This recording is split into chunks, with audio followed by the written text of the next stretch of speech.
வணக்கம். செய்திகள் வாசிப்பது சரவணா. திருப்பதியிலிருந்து செம்மரக்கட்டையுடன் வந்த சொகுசு கார் குடியாத்தம் அருகே பள்ளத்தில் இறங்கியதால் 2 பேர் படுகாயம், 3 பேர் தப்பி ஓட்டம். ஆந்திர மாநிலம் திருப்பதியிலிருந்து தமிழ்நாடு பதிவு எண் கொண்ட சொகுசு காரில் செம்மரக்கட்டை கடத்துவதை அறிந்த Tirupati red sandal task force என்ற பெயர் கொண்ட ஆந்திர வனத்துறையினர் சொகுசு காரை பிடிக்க பின்தொடர்ந்து வந்துள்ளனர்.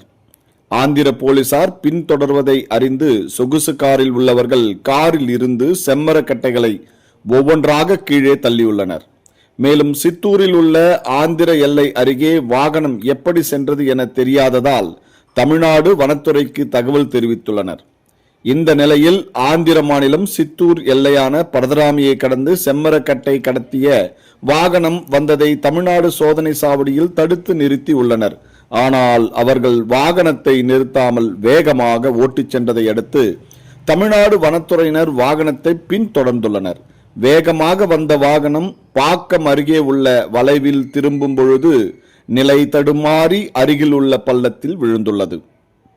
அப்பொழுது வாகனத்தில் இருந்த 3 பேர் தப்பி ஓடியுள்ளனர். படுகாயமடைந்த நிலையில் இருந்த 2 பேரை தமிழ்நாடு வனத்துறையினர் உடனடியாக 108க்கு தகவல் தெரிவித்து அவர்களை மீட்டு குடியாத்தம் அரசு மருத்துவமனையில் சிகிச்சைக்காக அனுமதிக்கப்பட்டனர். அவர்களை மேல் சிகிச்சைக்காக வேலூர் அரசு மருத்துவமனைக்கு அனுப்பி வைத்தனர். விபத்தில் சிக்கிய இருவரில் ஒருவர் பெயர் ராஜி என்றும் அவருடைய தந்தை பெயர் ஓட்டன் எனவும் திருவண்ணாமலை மாவட்டம் ஜமுனாமுத்தூர் அருகே உள்ள கொல்லியம் என்ற ஊர் என தெரிகிறது.